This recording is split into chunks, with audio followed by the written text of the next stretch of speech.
Good morning, everybody. This is Rosalie Boetti from Keller Williams Real Estate in the Pocono Market Center.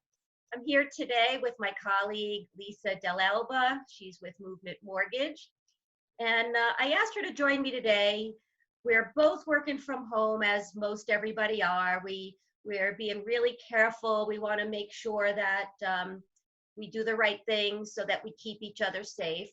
But it is an important time to find out about what types of lenders are out there and mortgage types and what's available to you even if you're a first-time home buyer, and the importance of getting started now.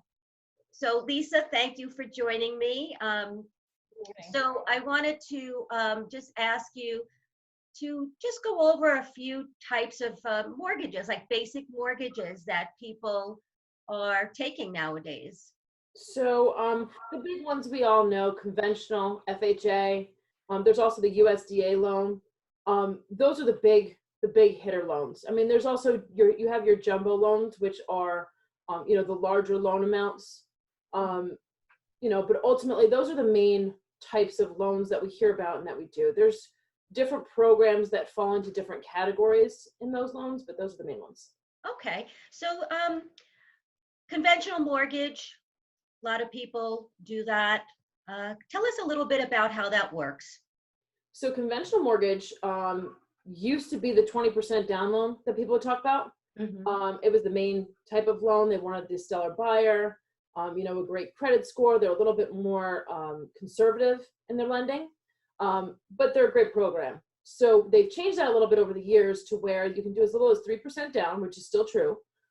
Most of the time it's a 5% requirement, but there are some buyers that will qualify for 3% minimum down payment.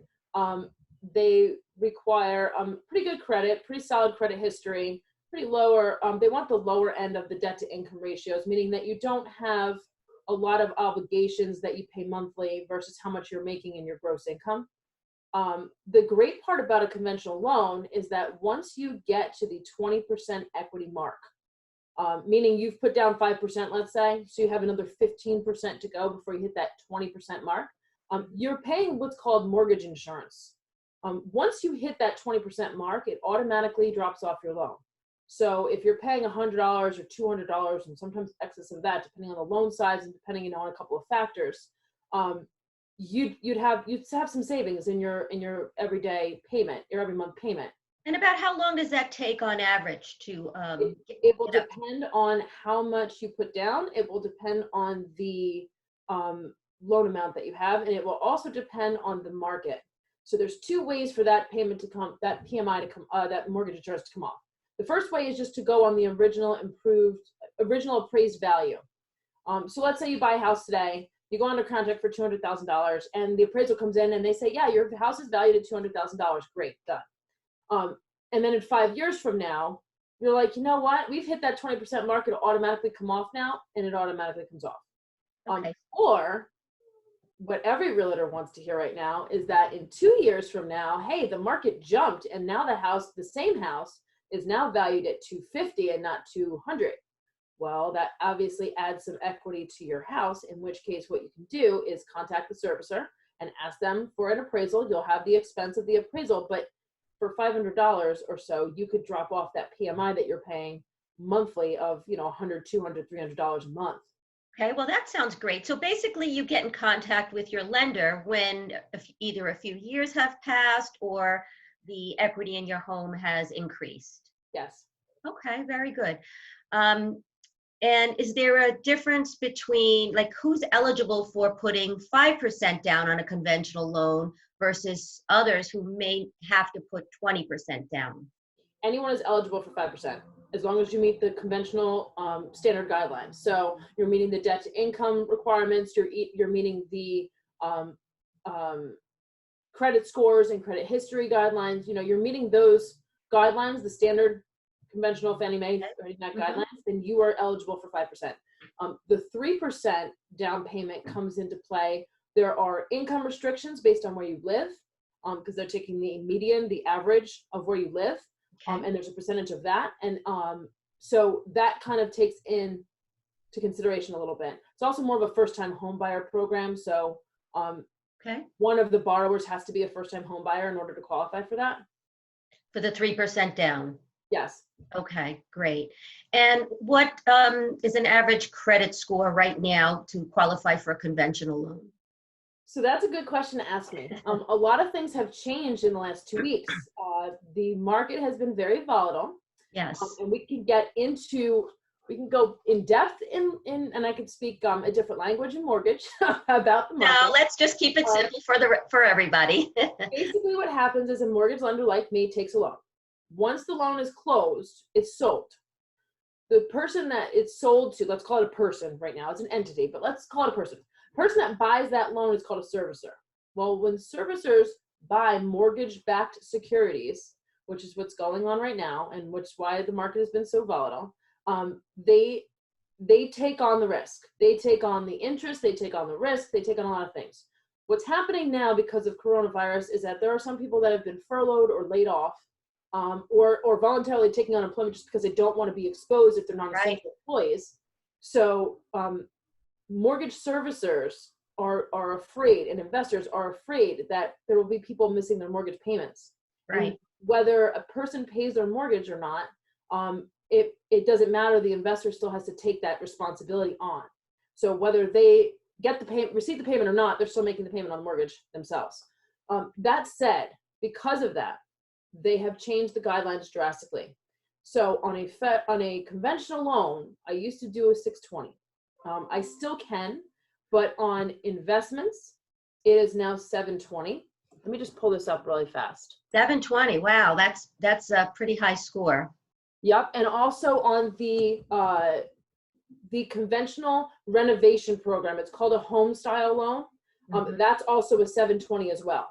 So that jumped 100 points in your credit score. That's a huge increase. On a standard single family investment, a single family property on your primary residence, I can still do it at a 620 credit score. I will advise though that if you are going to start going for a conventional loan at a 620 or a 640, I can assure you that you will be paying somewhere. You might be paying in your rate, you might be paying in your mortgage insurance. So even though you may qualify, there may be other aspects of it that may not make it as conducive for you particularly. So even though people have in their mind that conventional is the best and the only way, it's really not. It depends on your particular situation. Okay. Also, you have to keep in mind that if you do qualify with all of these things taken in consideration, the underwriter may still require some reserves to make sure that if in the event you lose your job, you have a few months in your bank. Now, can we guarantee that will happen? No, but there are reasons why underwriting wants to make sure that you're setting yourself up the best way possible when taking on a new mortgage. And conventional, that's very possible that they could pass that. Okay. So it sounds like we are in a volatile time. We are in a different time right now. So keep your credit score up as best as you can. And it sounds like the higher you keep your credit score, the better terms you'll have, the better rate. So now more than ever, that's true. It was always a factor.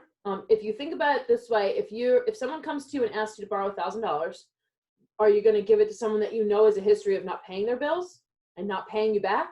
Or are you going to give it to the person that, every time she's asked for something, she always gets back to me. Yeah, no problem. Here you go.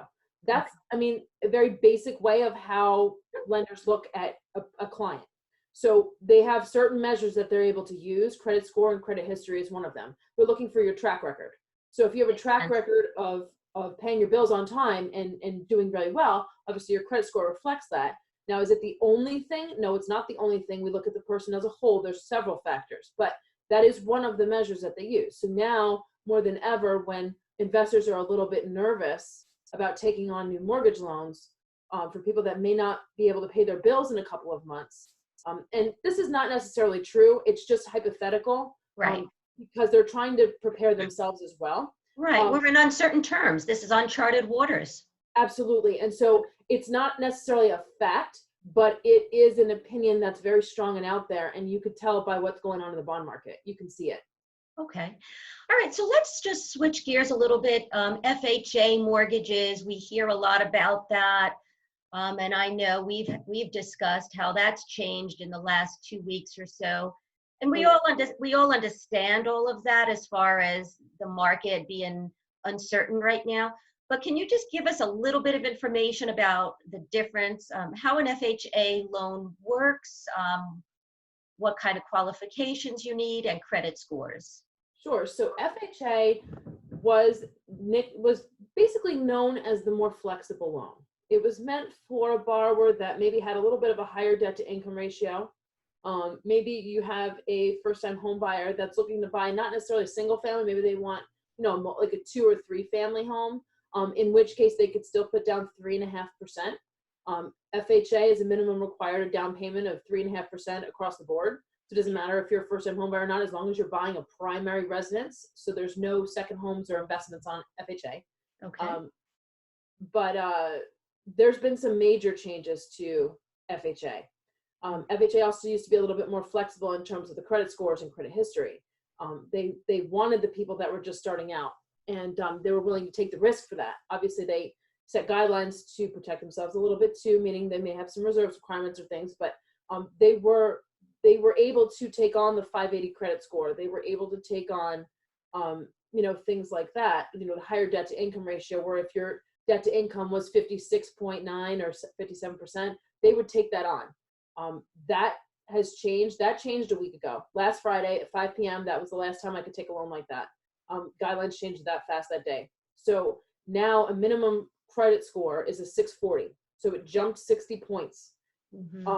And then if that is also dependent on your debt to income ratio. So if you have a 640 credit score, it means your debt to income ratio has to be under 45%. Okay. If you are going to if you have a little bit of a higher debt to income ratio, they want you to be at a 680 credit score, and I can't take a loan over 50% debt to income. Okay. So basically that net has shrunk a lot, Right.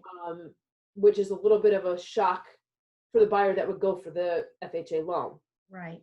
What it sounds like, though, the benefits of the FHA, the credit scores do have to be considerably higher than what they were originally. However, you can still put 3.5% down, Absolutely. which is really great for a first-time home buyer or anybody really.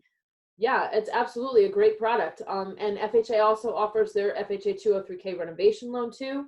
So FHA is a great way to purchase a home. They have changed their guidelines drastically though, and that's one of the key points. That it's more important more than ever to make sure that when you are considering purchasing a home, that you are getting yourself in position prior to going to look for the home. You want to make sure financially that you are stable, because I think people had the misconception that they could just buy a home and figure it out. And whether I agree with that or not, that was kind of the norm. And now it's like, no, let's figure this out first. We need to make sure that we have a game plan together to make sure that this is the right place for you to be. And does every house qualify for an FHA loan? Yeah. It has to be, so there's a maximum amount, and it's per county. So I think Monroe was at 320 maximum loan amount. I could double check that for you. Yeah. No, I was just curious about that. What about the condition of the home? So FHA, when an appraiser goes out there, they are looking to make sure that the house is in good condition. So they want to make sure that there's things like there's railings on stairs. They want to make sure that there's no chipping paint. And if any of those things are noted, those are just some examples. There are several things that they look at, but if there's anything that noted, they have to be cleaned up prior to closing. Otherwise, you'll fall into the bucket of a renovation loan where you would need a contractor and an estimate, and you could make the repairs after closing. Okay. So it sounds like FHA looks for safety features. Absolutely. Okay. All right, great. All right, and you mentioned USDA loan. So tell us a little bit about that, how it differs, and who would qualify for that. So USDA, I haven't heard of many changes yet. So USDA is the Department of Agriculture's loan. It is noted as it's like nicknamed as the farmer's loan. So you're not going to find eligibility in a city. basically what they are looking at is the population per town. And it's geographical requirements there. There's also the requirement of income. There's a cap. That goes based on the area's median as well.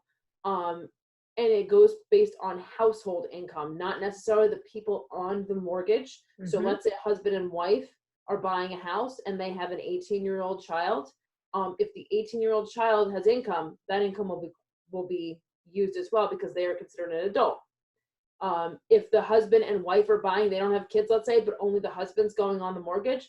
If the wife has income that's being reported on taxes, that income is calculated into qualifying for a USDA loan as well.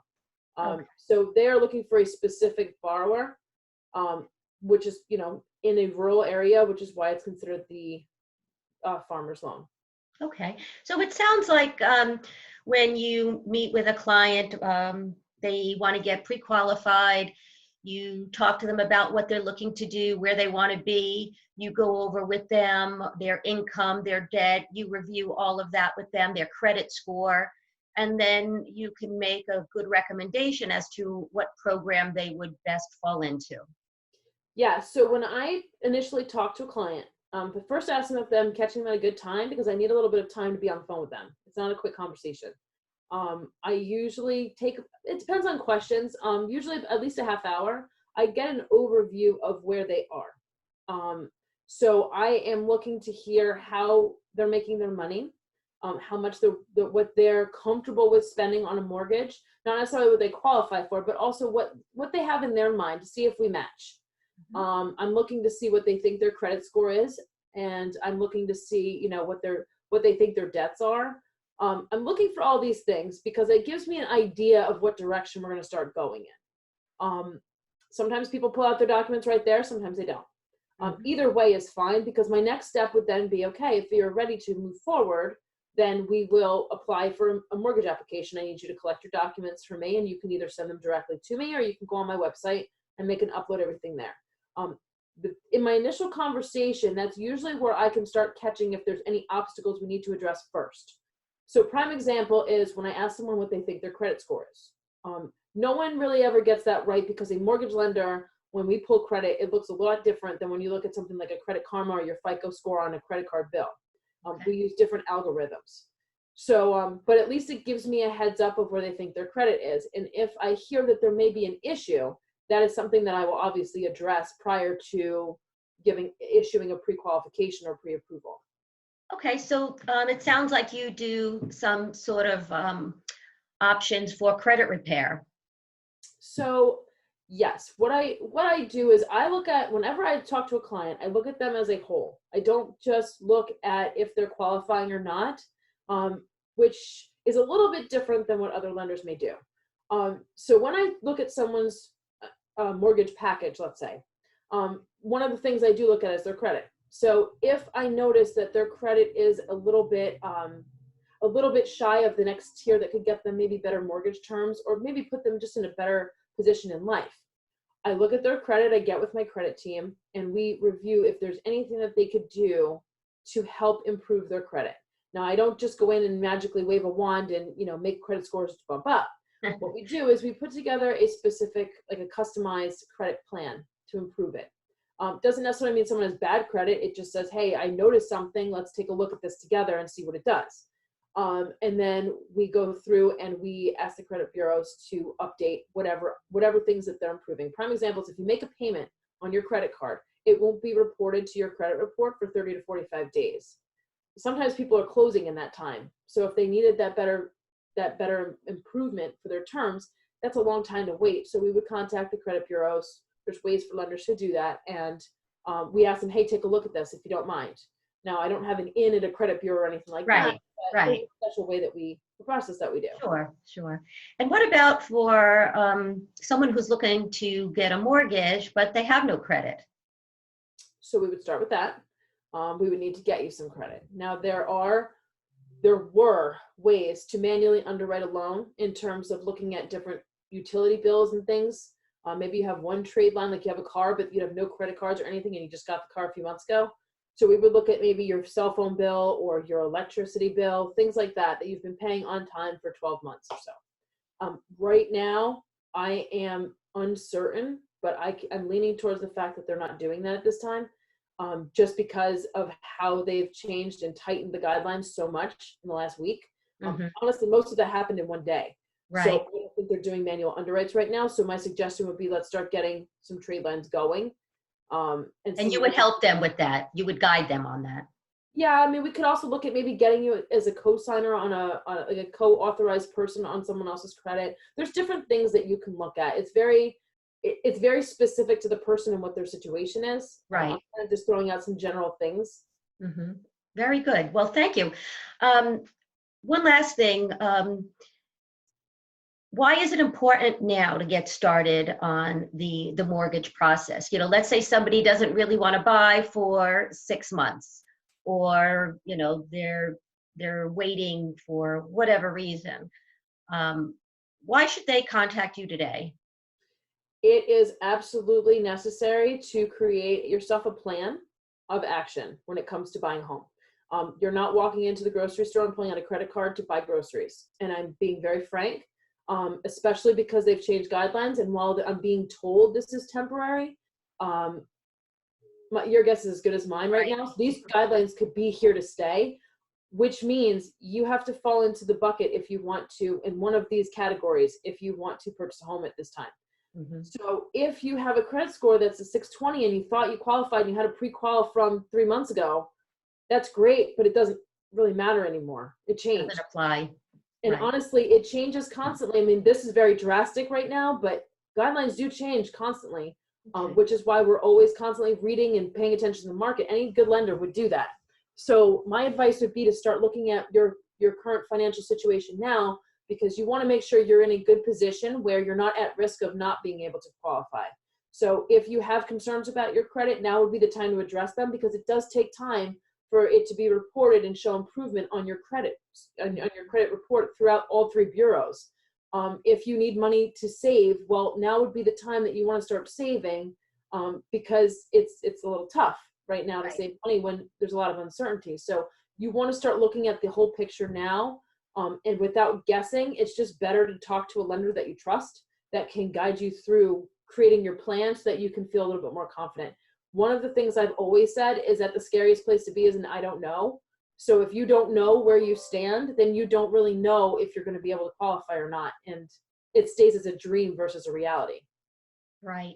And coming from a real estate agent's perspective, in order for us to help our buyers, we need to have a pre-qualification from a local lender who can help them throughout the process, somebody that we have a relationship with as well, who can first help them get qualified and then guide us along the way as agents as far as what specifically we should be looking for in a home for them. Well, and Rosalie, I'm sure you can agree with this, but one of the most heartbreaking things that I have to do in my job, and honestly, it always comes from lack of planning, is to tell someone they don't qualify for their dream home. It's heartbreaking to know that they have walked through that house, that their kids have picked out bedrooms, someone in the family is the cook, and they're looking at the kitchen saying, hey, I can't wait to put my spices here, and I'm going to put my new dishes there, and then tell them, sorry, but you made a change to your credit and you don't qualify anymore, or hey, the guidelines change. So it's always good to stay in contact when you're looking to purchase a home. It is good to work with a team of people on your side to help you through the process. It is always important to work with a realtor that you trust and a lender that you trust and your realtor trusts. It is a much tighter bond when you walk into that knowing that you're being taken care of, because the realtor and the lender work together, and they work together throughout the whole process. That's right. Versus choosing a lender that you don't know or that your realtor doesn't know, because it can become very trying in the middle of the process to try and get updates and things. And it's for just a lack of, there's not really a relationship there. That would always be my advice, whether I was in lending or anything else, is to work with a team of people that you trust. Very true. Well, thank you, Lisa. This has been wonderful. I really appreciate you taking the time to share all of this with us. Would you like to give everybody your information, maybe how they can download your app, your phone number, your full name and email. Sure. So my full name is Lisa Dell Elba. My last name is Dell, capital ELB as in boy A. My phone number is a New Jersey phone number. I am right over the border in Warren County, and it is 973-975-3751. My email address is lisa.delelba@movement.com. And I also do have an app. My website actually is www.movement.com/LO/Lisa Del Elba /. I can also post that in a comment somewhere if you'd like, or post it on your YouTube page, whatever you want to do. Thank you. It's easier to click the link than to try and type it in. Okay. And they can also apply online through your app. Absolutely. Okay, great. Well, again, I'm Rosalie Boetti, Associate Broker at Keller Williams at the Pocono Market Center. My phone number is 914-262-0756. My email address is my first and last name at gmail.com, ROSALIEBUETI@gmail.com. Thank you so much for joining us today, and we'll see you again soon. Thank you, Rosalie. It was nice talking to you. You too. Take care.